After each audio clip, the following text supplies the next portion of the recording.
Estamos aqui em mais um episódio do Asp Talks. Como eu costumo brincar aqui, bom dia para quem escuta de dia, boa tarde para quem escuta à tarde, boa noite para quem escuta à noite e para quem, como eu, escuta na madrugada, começo de madrugada enquanto corro, é hora que eu gosto de ouvir podcast, falo, boa madrugada aqui também, vamos ser democráticos com todo mundo, com o público inteiro. Estamos hoje aqui para falar de um tema cascudo, né? Lavagem de dinheiro, ou mais, de um jeito mais sofisticado, lavagem de capitais, branqueamento de capitais, enfim. Aqui com Ilana Martins, mestre, doutora, que fez uma loucura de trocar a Bahia por São Paulo, né? A gente, como paulista aqui, não entende isso, né? A gente foge para lá, né? Enfim. E Ângelo Belize aqui também, mestre, doutorando. Dois especialistas aqui no tema que já gastaram muito verbo sobre esse assunto, né? Tudo bem com vocês? Bom dia, boa tarde, boa noite, boa madrugada para quem está nos ouvindo. Léo, obrigada pelo convite, é uma satisfação, muita felicidade estar aqui com o amigo Ângelo para a gente falar aí sobre lavagem de dinheiro, tentar descascar esse tema tão difícil e tão presente nos tribunais. Exatamente. Léo, obrigado pelo convite, muito bacana. O meu negócio é dentro do carro. O podcast para mim é dentro do eu também sou um louco, assíduo, eu moro longe, né? Então é dentro do carro. Isso. Obrigado pelo convite, um prazer estar aqui, falar um pouquinho sobre lavagem, com uma das maiores autoridades aqui, que é a Ilana, né? Obrigado, muito obrigado. Perfeito. A gente, até para começar, acho que é bom a gente começar explicando o que é lavagem, né? Porque a gente, com o tempo, principalmente depois que o judiciário passou para as manchetes todo santo dia e, enfim, se falando de crimes e crimes mais sofisticados, enfim, tivemos época de Lava Jato, todo dia tinha história de lavagem de dinheiro, isso é lavagem, etc e tal. Eu lembro muito bem até do Dr. Márcio, quando era ministro, uma vez ele deu uma explicação assim, lá, estou falando nos idos de 2003, né, ele dando uma entrevista e falou, por exemplo, alguém que passa uma escritura abaixo do preço e recebe a diferença em dinheiro, está lavando dinheiro. E era algo muito comum, né? Na época, assim, que era uma praxe, né? A gente sabia que isso acontecia mesmo, né? E é um jeito muito simples de demonstrar o que é a lavagem, de certa maneira, de um jeito que não remete a essa sofisticação enorme. Então, vamos começar pelo jeito mais... O que é a lavagem de dinheiro em si, assim, para explicar de uma forma mais tranquila e simples, assim, né? Então, eu costumo dizer sempre que a lavagem de dinheiro é basicamente o seguinte, a gente tem que pensar no criminoso como uma pessoa que tem as mesmas necessidades que a gente. Então, a gente ganha dinheiro de forma lícita, trabalhando, advogando, enfim, e o criminoso ganha dinheiro com crime. Essa que é a grande perspectiva. Só que ele precisa usar esse dinheiro do crime para as necessidades básicas que todos nós temos. Comprar apartamento, comprar roupa, estudar, enfim. O que ele quiser fazer, ele precisa utilizar. Só que para isso, se ele for minimamente esperto, como muitos deles são, ele não vai usar ostensivamente o dinheiro do crime. E aí já vem a primeira coisa, o que não é lavagem? Usar ostensivamente o dinheiro obtido com a prática criminosa. Isso não é lavagem. E aí, como que ele vai conseguir usar isso de uma forma inteligente? Ele vai tentar enganar o Estado, enganar as autoridades, hoje em dia enganar os bancos, né, que são aí sujeitos que colaboram na luta contra a lavagem. Ele vai enganar essas pessoas dizendo que obteve esse dinheiro de forma lícita. Essa que é a grande ideia da lavagem. E aí é por isso que o Dr. Márcio dava esse exemplo da escritura. Porque justamente a pessoa que coloca ali valores diferentes e embolsa um valor, ela tá fazendo o quê? Enganando para conseguir futuramente utilizar esse dinheiro. Uma forma muito comum, esses dias até me perguntaram, e no esporte, como que acontece? No esporte, geralmente acontece superfaturando alguns contratos. Então, você tá ali com dinheiro para lavar, por exemplo, um clube, enfim, uma empresa, tá com dinheiro para lavar, ela precisa justificar, e aí ela coloca, olha, eu vendi esse jogador por 10 milhões de reais. Na verdade, muitas vezes, quando é lavagem, né, ela não vendeu por 10 milhões. Ela vendeu o jogador por 7, mas ela tinha um valor de 3 milhões que ela precisava internalizar e legalizar, colocou esse valor maior no contrato. E com isso, o que acontece? Os 7 que ela vendeu o jogador entram na contabilidade, os outros 3 que já estavam ali, né, meio que maquiados, são justificados pelo Estado. Outro exemplo é com arte, né? O pessoal fala, eu comprei uma obra de arte num artista que estava ali começando a carreira, não valia nada, etc. Comprei de 100 mil, vendi de 300. Você consegue aí justificar para o Estado um ganho de capital de 200 mil. Então, é geralmente essa a ideia, né? Acho que, Léo, a grande sacada é entender o seguinte. Lavagem pressupõe um capital ilícito. A gente tem um produto de infração penal. Você tem que sair de algo... A gente tem que partir de algo que é ilícito, né? Então a gente tem que ter aí um capital que foi gerado através de uma atividade ilícita. Que ilícito que é esse? O ilícito penal, a infração penal. Ah, mas infração penal é o quê? Envolve o crime e envolve a contravenção, por exemplo? Sim, hoje em dia sim. A lei original de lavagem não era assim. Ela tinha um rol de crimes específicos, né? E eram somente crimes. Hoje em dia, não. Hoje em dia, com a reforma da lei de lavagem, a gente tem infrações penais que geram um capital ilícito e esse capital que vai ser o grande objeto da lavagem, né? Não se lava nada que é lícito, nem em proveito próprio, né? A gente lava sempre aquilo que é ilícito. Parece óbvio, mas não é, e a gente ainda tem uma discussão boa aqui para dizer o que é lícito e o que é ilícito. Então, tem que partir desse pressuposto. A infração penal, primeiro, crime ou contravenção, e tem que gerar um produto, eu falo capital, mas vamos falar em produto, né, Ilana? Tem que gerar um produto ilícito. Eu acho até juntando, porque você até falou que há discussão, e aí eu acho que mesmo, eu não sou criminalista, mas aí por ser advogado entendo um pouco, mas eu lembro muito na época da Lava Jato que houve discussão de todas as frentes possíveis, e acho que aí você colocou uma situação específica que é a ponta aqui a ponta do produto, né? Então, que isso não pode ser ostensivo. E na ponta aqui da origem, precisa ter uma origem num ilícito, né? A gente casa, então, com um ilícito e uma ocultação, alguma coisa do gênero. Porque eu lembrava que na Lava Jato, justamente falando em discussões, aí vocês me corrijam, estou falando não por alguém que lê os autos, alguém que lia jornal. Eu me lembro de ter as duas discussões. Quando queriam era a lavagem, supostamente andando sozinha, sem provar o ilícito. E, por outro lado, casos que se mostravam ilícito, mas se falava de puro consumo, que era, eu lembro, dos sapatos da mulher de algum político. Que isso foi usado para dizer que era produto, era lavagem de dinheiro comprar um monte de sapato. Então, eu estou mais ou menos... esses dois pontos que eu falei estão mais ou menos adequados e essas duas críticas aqui, vamos dizer, é onde você diria que não haveria lavagem, porque comprar sapatos não seria uma ocultação, seria um uso direto. E a inexistência de um ilícito também não deixaria ser lavagem. É mais ou menos por aí. Exato. Acho que uma das grandes dificuldades hoje das autoridades em lavagem de dinheiro, principalmente quando a gente já tem um cenário de comunicação, de operações dos bancos, né? Os bancos comunicam muito ao COAF, etc. É o seguinte, eles muitas vezes se pegam nas operações de ocultação, ou seja, operações típicas de ocultação. Você deposita um valor menor você saca um valor menor do que aquele que exige a comunicação obrigatória. Você faz vários depósitos fracionados, deposita na conta de várias pessoas, etc. Isso daí tem um arranjo, assim vamos dizer, que pode ser lavagem ou pode ser qualquer outra coisa. Mas ele gera uma suspeição. E aí as autoridades chegam com esse fato, mas o que precisa provar? Precisa provar que esse dinheiro que foi incluído nessas operações veio de um crime. E aí é que se começa uma grande discussão. Porque o Brasil exigiu uma proveniência ilícita, seja direta ou indireta. Produto direto, furtei o teu relógio, esse é um produto direto do crime.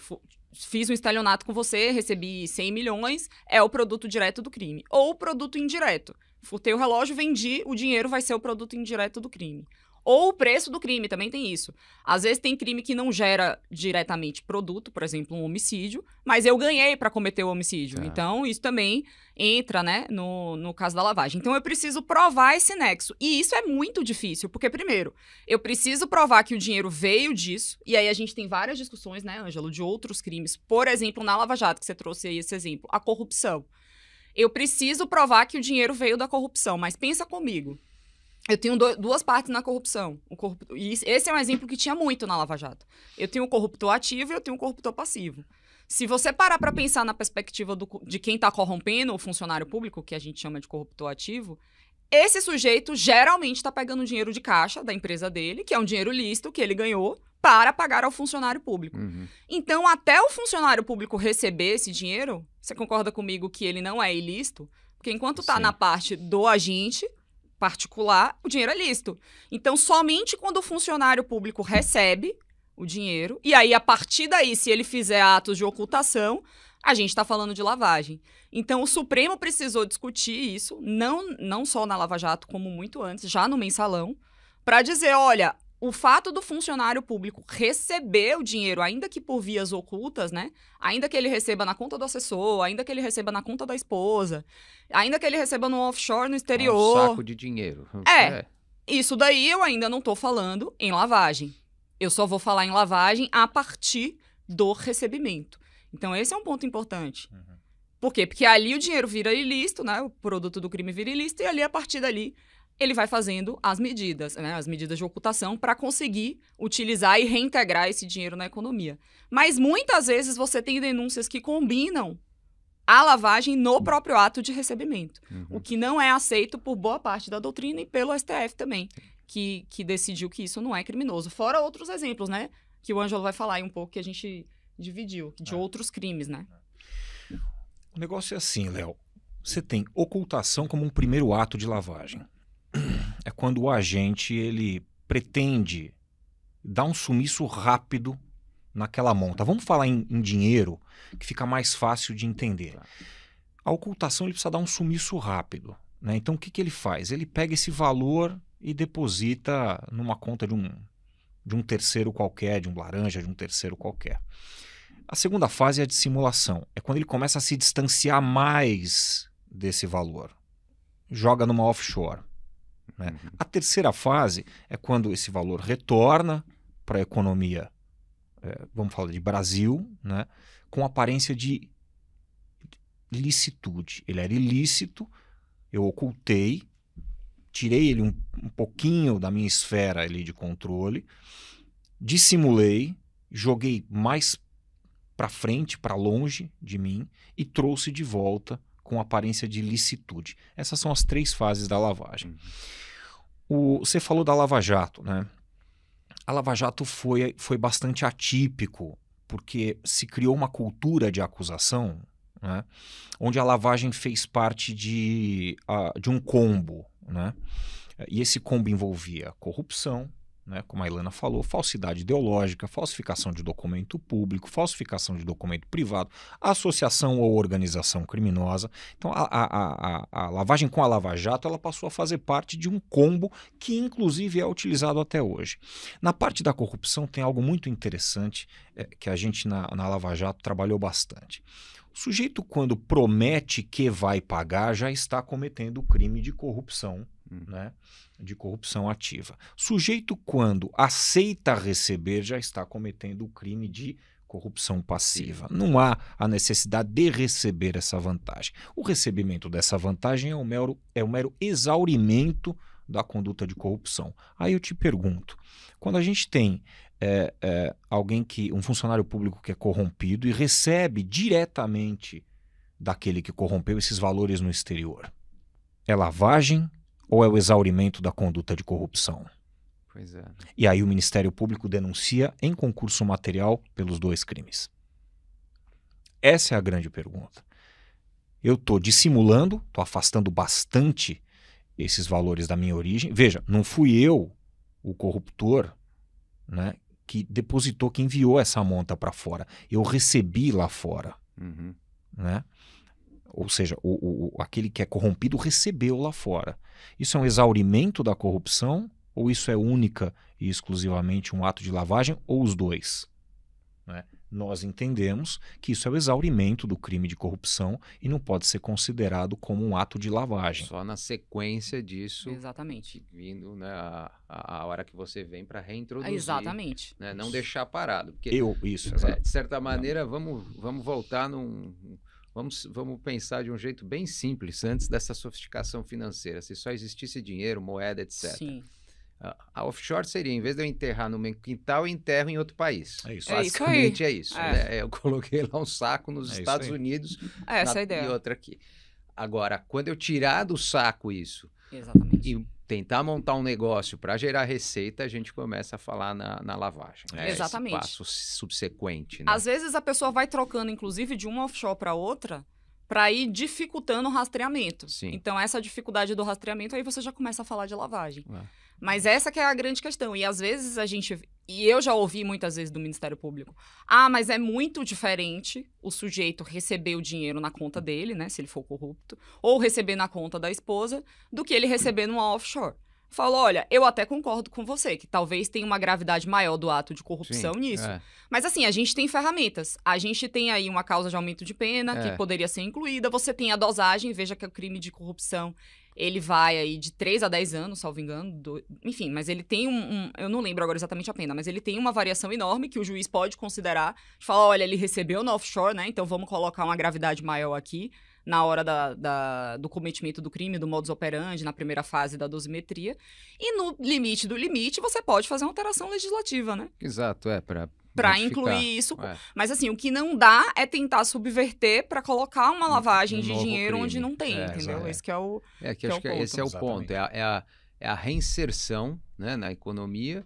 E acho que, como vocês falam, não é uma reinserção puramente de consumo, né? Direta. Vem, por exemplo, se o cidadão vai e começa a gastar isso para comprar pão, roupa, etc. Não, é mais ou menos você tem que estar criando, né, uma forma de, vamos usar o termo mais simples, até esquentando esse dinheiro dentro do sistema financeiro e da economia tradicional, né? Você tem um exemplo claro. No assalto ao Banco Central mesmo, que é um caso que repercutiu muito, eles furtaram o dinheiro, né, do Banco Central lá em Fortaleza. E antes de furtar, eles já estavam negociando para comprar veículos.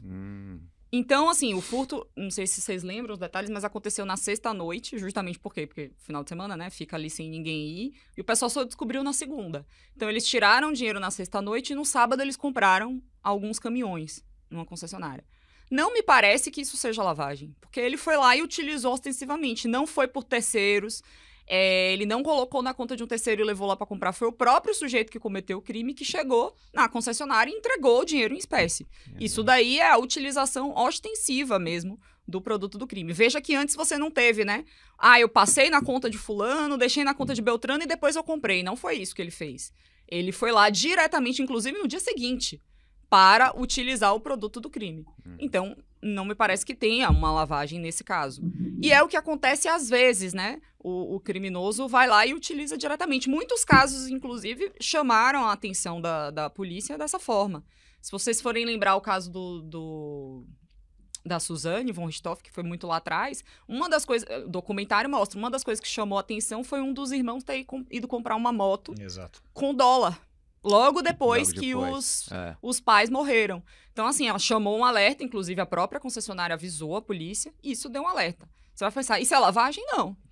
Ele está usando ostensivamente o dinheiro do crime ali. Então, é preciso a gente ter em mente essa ideia. O sujeito depositar o dinheiro da corrupção na conta dele. Não é lavagem. Está depositando diretamente. Então, acho que esse é um ponto que a gente precisa pensar, que a lavagem é isso, ela tem essas duas pontas. A proveniência ilícita e o ato de ocultação ou de simulação.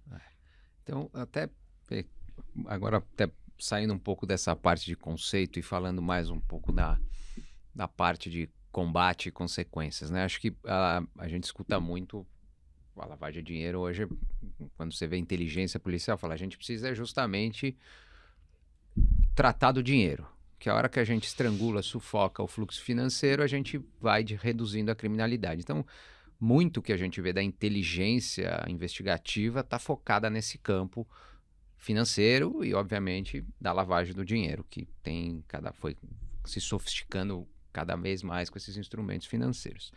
E a gente vê hoje, com o tempo, todo um rol de medidas, né, que foram sendo implementadas, de comunicação, COAF, comunicação de operações, né, de bens de luxo, imóveis, etc., e que de certa maneira é um ponto que a gente vai melhorando a inteligência para ver a lavagem, mas por outro lado a gente tem uma linha muito tênue que também é a invasão da intimidade e de direitos fundamentais dos cidadãos, né? Como vocês veem a evolução disso desde a criação dessas normas, a sequência, se isso foi sendo devidamente respeitado ou não? Teve decisão recente de Supremo, etc. Um overviewzinho, um panorama, assim, eu sei que é bastante coisa, mas como é que vocês veem a evolução disso, assim? Curioso, Léo, isso, porque quando a gente pega o histórico da lavagem, hoje a lavagem já está nos noticiários, a gente esquece um pouco de olhar para trás, né, de como que começou isso. Se você pegar o histórico da lavagem nos Estados Unidos, antes de você ter um crime propriamente de lavagem, você já tinha a obrigação dos bancos de comunicarem. Porque antes mesmo deles entenderem que aquilo ali era um fenômeno novo, que precisava ser criminalizado, eles já entendiam essa necessidade de você asfixiar economicamente o traficante, que na época era a preocupação grande era com o tráfico de drogas. Então, eles já entendiam essa necessidade. Então, a comunicação que os bancos tinham que fazer às autoridades públicas nos Estados Unidos, ela surge muito antes da criminalização da lavagem. E aí, depois, quando o Estado resolve criminalizar a lavagem, ele também percebe que ele não vai conseguir descobrir e investigar esses fatos de forma adequada se ele não tiver a colaboração dos particulares. Por quê? Porque se você vai pulverizando esse dinheiro no sistema financeiro, em tese só quem está sabendo é você e o sistema financeiro. Se você compra uma obra de arte, né, e quer se utilizar daquele instrumento para fazer lavagem de dinheiro, só quem está sabendo é você e a pessoa que comprou a obra. E assim, sucessivamente, nos outros negócios. Então, eles perceberam que existem setores sensíveis, que são aqueles setores que o criminoso gosta de usar na economia para a lavagem de dinheiro, porque tem um potencial ali de ajudar. Agora, a gente viu isso crescendo com apostas e criptomoedas, que foram as últimas alterações, né? E aí ele falou para o particular, olha, como eu não consigo descobrir isso sozinho, você vai me ajudar. E se você não me ajudar, eu vou te dar uma multa. É basicamente isso que se fala. E aí essa comunicação sai do particular, vai para o órgão específico. Todas hoje vão para o SIS-COAF, né, que é o sistema que os sujeitos obrigados, que é o que a gente chama, né, esses setores sensíveis, têm que comunicar. Só que, assim, o legislador brasileiro ele foi muito inteligente. Ele falou, olha, nem toda operação suspeita é uma lavagem, às vezes o sujeito, sei lá, não quer pagar pensão, enfim, tá estruturando patrimônio de outra forma, enfim, múltiplas possibilidades. Nem tudo é lavagem e nem tudo, às vezes, sequer é um ato ilícito. Às vezes o sujeito, enfim, tá ali realizando uma operação comum, mas ele quer fazer daquele jeito, enfim. E isso vai para um setor de inteligência. Esse setor de inteligência não é a polícia. Porque perceba comigo, eu e o Ângelo, a gente estava falando disso. Se o legislador quisesse que essas informações fossem direto para a polícia, ele falaria, olha, banco, comunica para a polícia. Direto. Ele falou, comunica para o COAF. Por quê? Justamente ele entendeu que tinha que ter um filtro. E aí é uma coisa que a professora Heloísa Estelita fala muito. Quem sabe tudo não pode investigar, e quem pode investigar não pode saber tudo. Você precisa ter um controle aí de freios e contrapesos. E essa é justamente a ideia. Olha, eu vou mandar para o COAF vai reunir, e aí o COAF reúne de todos os setores da economia. Isso é importante também. Porque às vezes o banco comunica, mas ele tem uma foto da conduta. Só dessa parte aqui da conta. A outra instituição financeira tem um outro pedaço da foto. A joalheria tem um outro pedaço da foto. Então, o COAF é que vai ser responsável por formar essas fotos e pegar um filme. Olha, eu estou conseguindo aqui enxergar realmente o comportamento desse sujeito. Tá. E aí ele vai filtrar essa informação. E aí o que ele faz com essa informação? Bom, a lei colocou lá no artigo 15 que quando ele detectar que é ilícito, ele vai enviar para as autoridades. E isso o Supremo decidiu lá em 2019 que ele pode fazer isso sem autorização judicial. Que é ele pode comunicar diretamente quando ele verifica pelas notificações dos sujeitos obrigados que tem algo de ilícito. E aí ele comunica para as autoridades policiais, para o Ministério Público, etc. E isso não significa, em tese, que tem um ato de lavagem. Significa um alerta para a polícia investigar. Isso sequer deveria ser utilizado como justificativa de lavagem, embora seja hoje, né? A gente vai ver. Aí ficou a dúvida da ponta oposta. Se o COAF pode enviar diretamente para as autoridades, eu, autoridade, posso perguntar para o COAF se ele tem alguma coisa? E isso passou a acontecer em 2019. Mas não me parece que isso foi autorizado sequer pela lei, tampouco pelo Supremo em 2019. Porque a autorização... é muito diferente. Muito diferente. Isso precisa de uma lei para regulamentar. A rigor, a lei sequer fala que o COAF pode receber informação de autoridade policial. Ela fala que o COAF recebe informação do sujeito obrigado, que são os particulares. Então, foi isso que o STJ, recentemente, 2, 3 semanas atrás, decidiu. Falou, olha, não dá. O COAF pode mandar, se ele entender, mas se a autoridade policial, o Ministério Público, quisesse informação, ele pede para o juiz. Pede para o juiz. Exato. E aí é muito importante a gente falar, olha, a prova não foi proibida. A polícia pode continuar pedindo isso. Ela só passou por um filtro de admissibilidade maior. Por quê? Porque não tem lei autorizando. Essa discussão, imagino que vai subir para o Supremo, enfim, o Supremo deu decisão já no sentido contrário, etc. Mas não me parece que a gente tenha uma autorização do caminho inverso, porque são coisas muito diferentes, como você mesmo concluiu. Exato. O que é importante saber aqui, eu acho, é o seguinte, o COAF ele é a nossa unidade de inteligência financeira, né? A função do COAF é muito simples. Ele precisa combater e prevenir lavagem de dinheiro, que no caso do Brasil é talvez a principal função do COAF, mas não somente isso. O COAF ele nasce de um conceito internacional. Então, o COAF, que é o Conselho de Controle de Operações Financeiras, né, ele surge para combater a lavagem de dinheiro, mas também para combater a proliferação, por exemplo, de armas de destruição em massa, o financiamento ao terrorismo. Né? Então, o COAF tem essas 3 funções. O que interessa saber? Interessa saber como que o COAF recebe a informação que ele vai controlar, como que ele armazena essa informação, não é? Como que ele processa essa informação e como ele vai disseminar essa informação de acordo com a sua importância. É isso que a Ilana estava falando. A disseminação aqui agora é o nosso problema. Pode o COAF disseminar essa informação recebida dos entes obrigados de qualquer maneira, para qualquer um? Não. Salvo engano, é o artigo 15 da Lei 9613, é isso, Ilana? Que determina para quem o COAF pode enviar essas informações suspeitas. Como essas informações suspeitas são enviadas? Ou essa suspeita do cometimento de um crime ou de uma infração penal? Através de um relatório, da produção de um relatório de inteligência financeira. E aí que está o nosso grande problema. Né? A disseminação da informação é feita através do tal do RIF, do COAF. Isso é algo muito usado entre nós, expressões muito usadas entre nós criminalistas. Claro. A eterna discussão do RIF.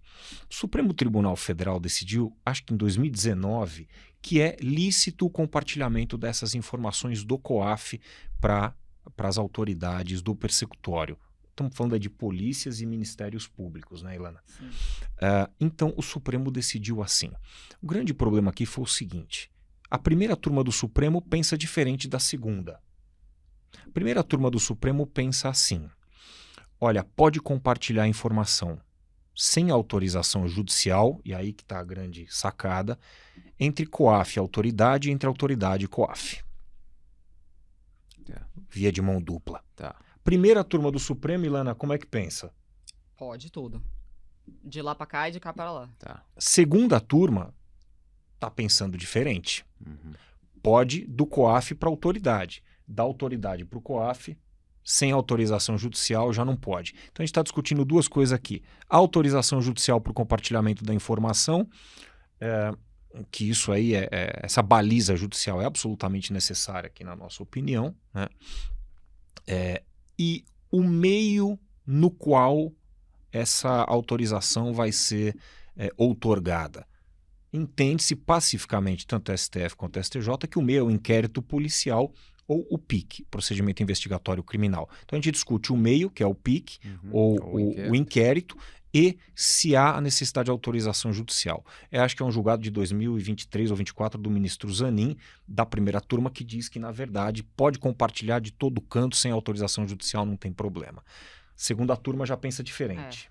E tem uma problemática muito maior nisso, Léo, porque agora, que não tem base legal também, mas enfim, agora existe um procedimento prévio à instauração de um inquérito policial e de um PIC, que aí varia, né? Na polícia chama verificação preliminar de informações e no Ministério Público se chama notícia de fato. O que é isso? Eu recebo uma notícia de que alguém está cometendo um crime, enfim, e eu também não tenho tantos elementos robustos para isso. Eu primeiro, antes de instaurar um inquérito, que é algo muito gravoso, eu vou investigar. Falar, cara, o que tem aqui, né, em relação a esse sujeito? Vamos fazer pelo menos um mapeamento e investigar. E aí, o que estava acontecendo? Principalmente na sede das polícias.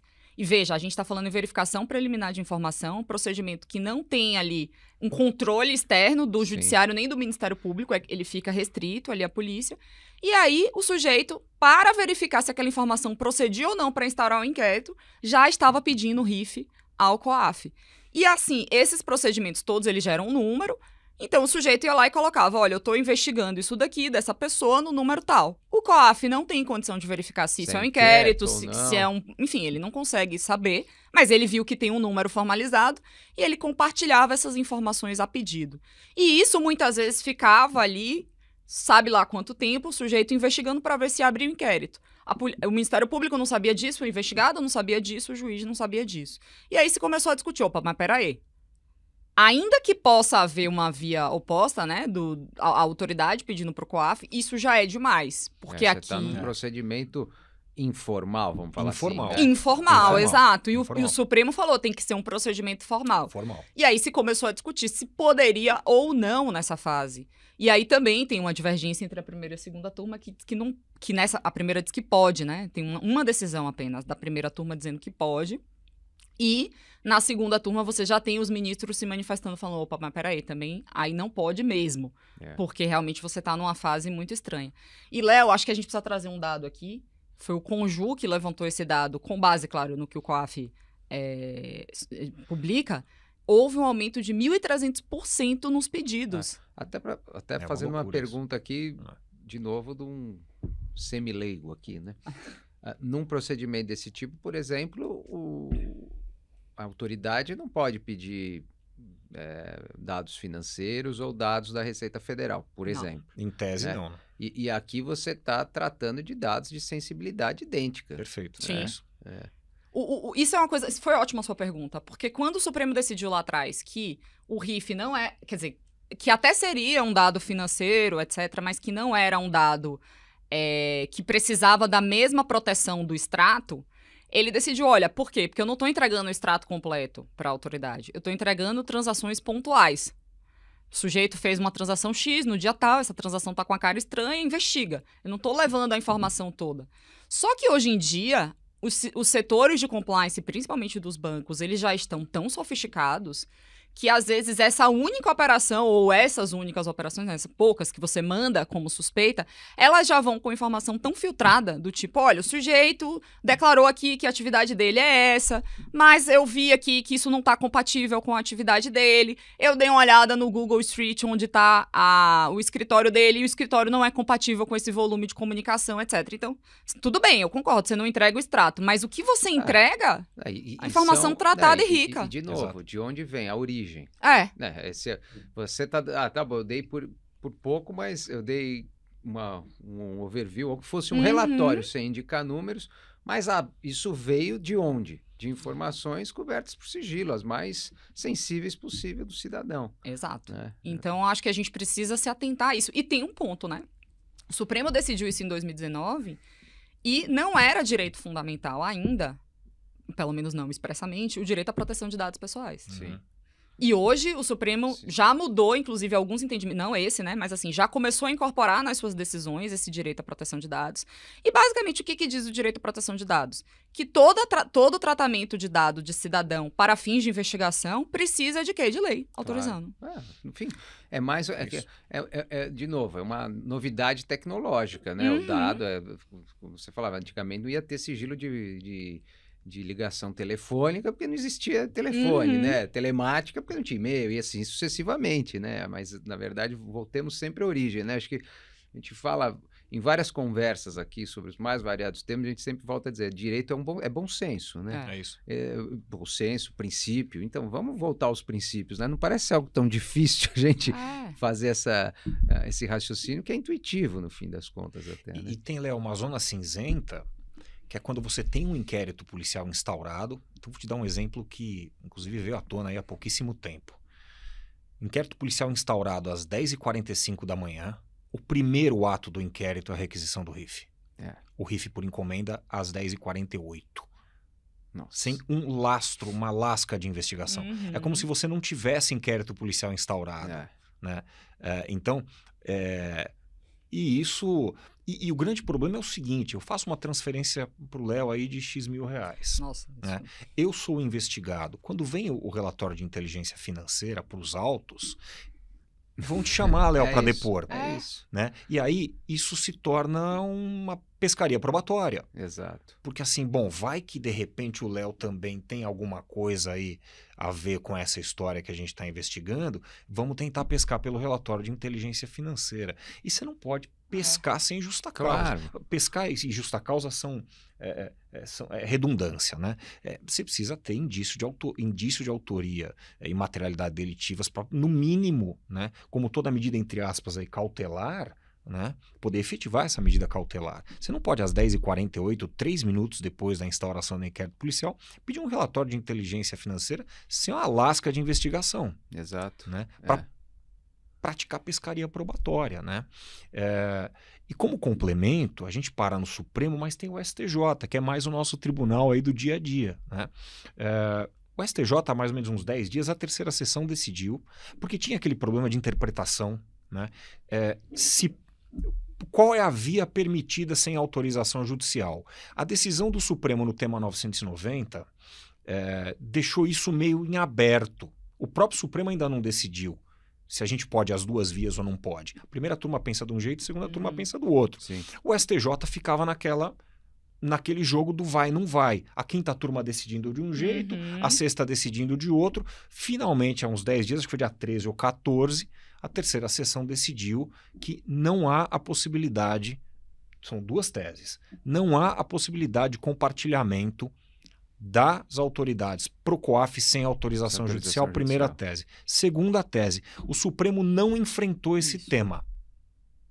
O Supremo enfrentou do COAF para a autoridade. Para a autoridade, não. Então, não a terceira sessão pacificou até que o Supremo decida.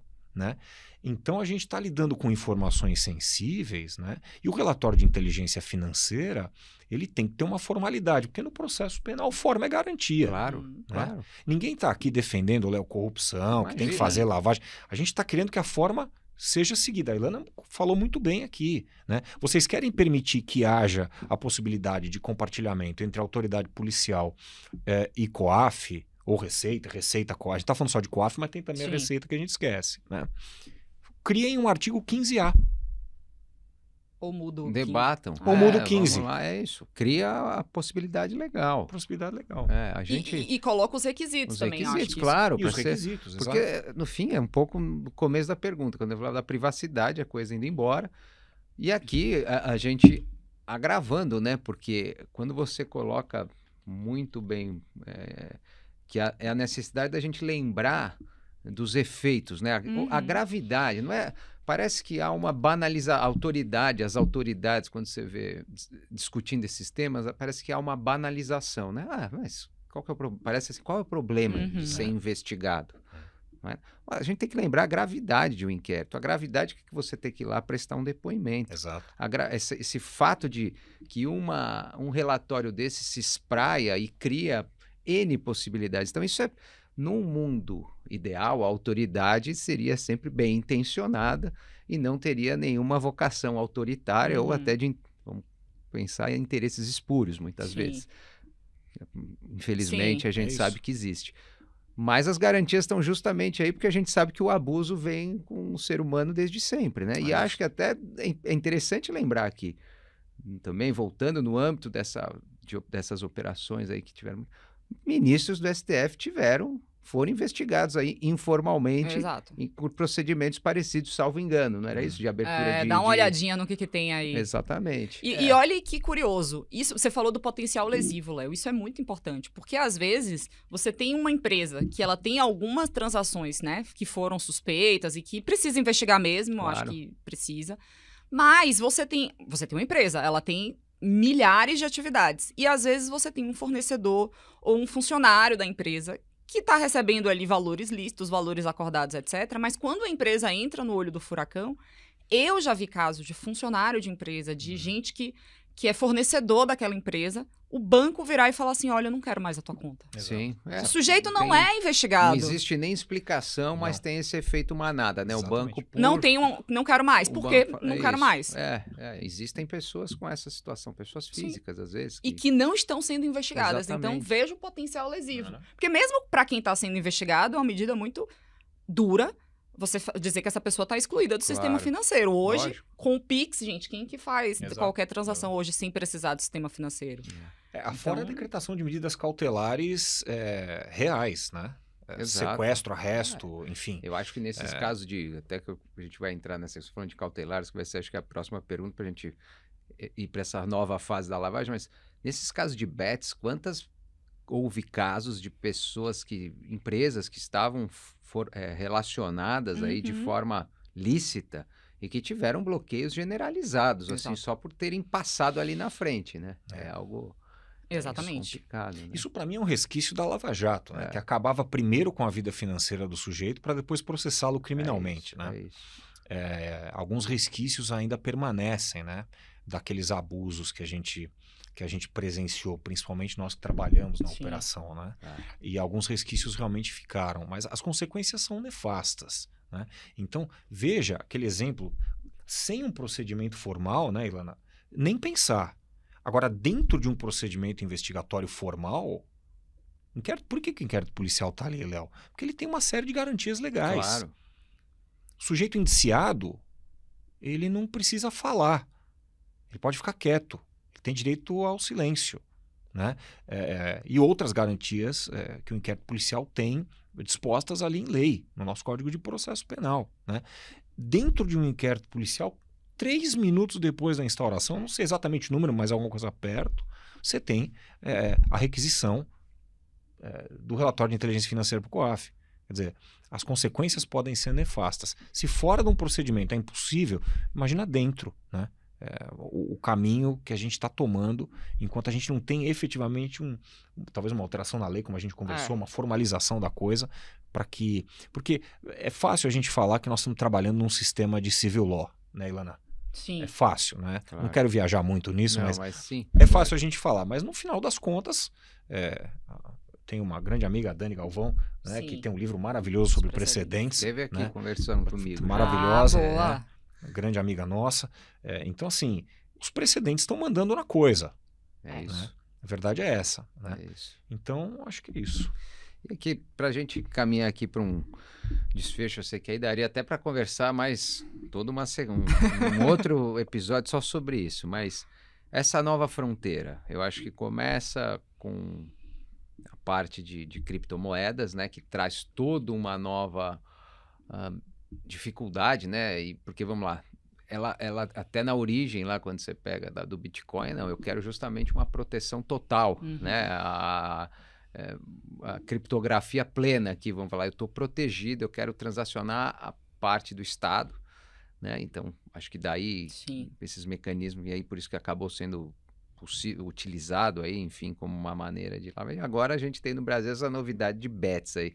Só queria que vocês discorressem um pouquinho sobre esse novo mundo aí e as dificuldades que a gente tem, que existem aí para enfrentar e identificar, né? Porque, de novo, também tem toda a parte lícita, né?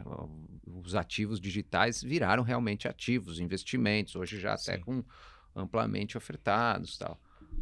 Então, onde estão essa nova fronteira, como é que está sendo aí desbravada?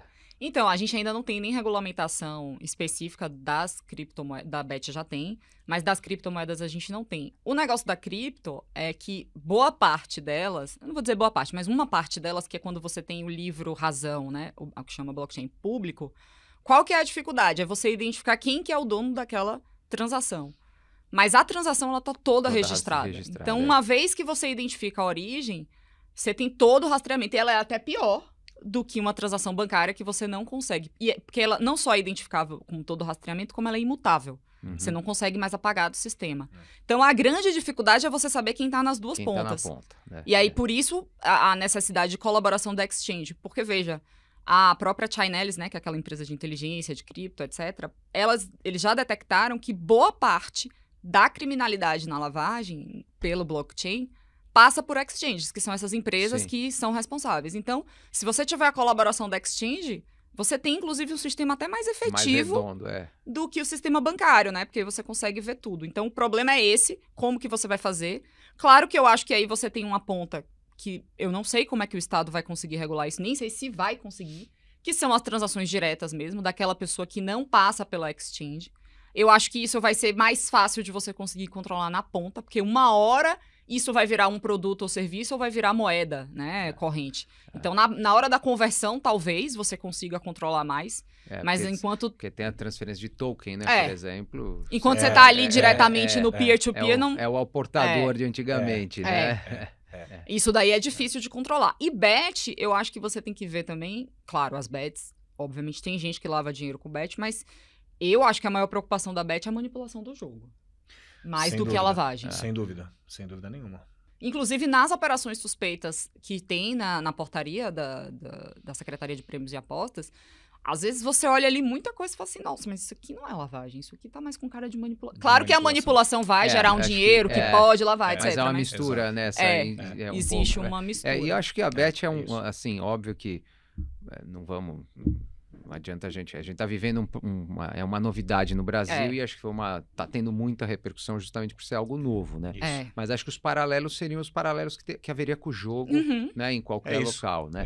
Não estamos falando de uma nova tecnologia que é todo esse lado das criptomoedas e essas dificuldades, né? Porque a gente vê, vocês estão falando, a gente no direito civil também tem toda essa discussão agora de herança digital e assim por diante, né? Tokens, etc, né? Então, toda uma fronteira nova, né? Acho que o ponto da criptomoeda que a gente tem enfrentado e vai enfrentá-la é o seguinte, é a investigação. O Ministério Público aprovou uma resolução no ano passado. O Conselho Nacional do Ministério Público aprovou uma resolução, que é uma resolução que instrui os seus membros a como apreender, armazenar e liquidar ativos virtuais. Muito importante. Essa resolução, quem quiser dar uma olhada, é só colocar isso que eu acabei de falar lá no Google, já aparece a resolução. Eu estou acompanhando desde que ela foi proposta, né? E de repente ela foi aprovada aí no ano passado, acho que no final do ano passado. Né? Qual é o problema aqui? Como é que você vai investigar um ato de corrupção, por exemplo, onde, na verdade, a criptomoeda ela não foi comprada com uma monta regular.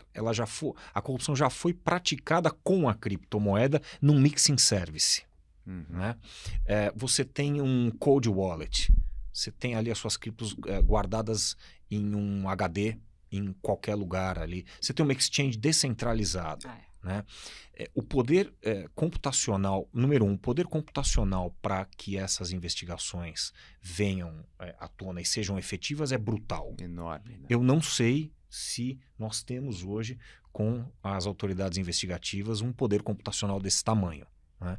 Número 2, fora o poder computacional, você precisa de mão de obra qualificada. Né? Experiências nos Estados Unidos onde os caras levam uma unidade de recolhimento e armazenamento de dados no local onde se encontram os dados digitais. Estou falando de dados digitais de maneira geral, não só cripto. Né?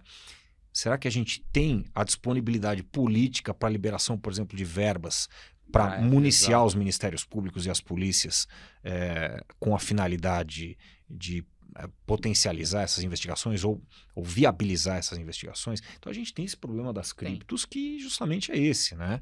Tem que tomar cuidado com isso, né? Tá todo mundo muito patinando nisso ainda, né? Então esse é um risco que a gente corre aí de ter a lavagem de criptomoedas. Né? É um problema que precisa pensar realmente. E é isso, hoje a gente não tem regulamentação. E aí acho que isso é um ponto importante até para a gente fechar aqui a conclusão. Não dá para olhar a lente de 3 anos atrás da cripto com o que a gente sabe hoje. Claro.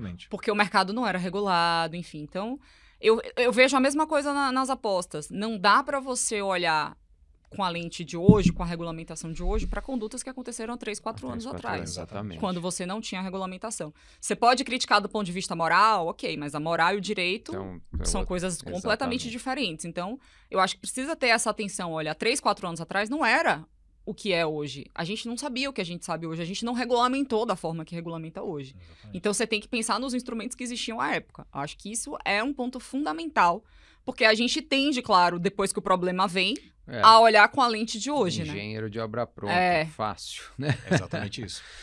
Maravilha. Acho que a gente conseguiu abordar bastante coisa, né? Assim, obviamente, aqui não estamos numa aula, que é o que vocês estão acostumados, aqui é mais um papo.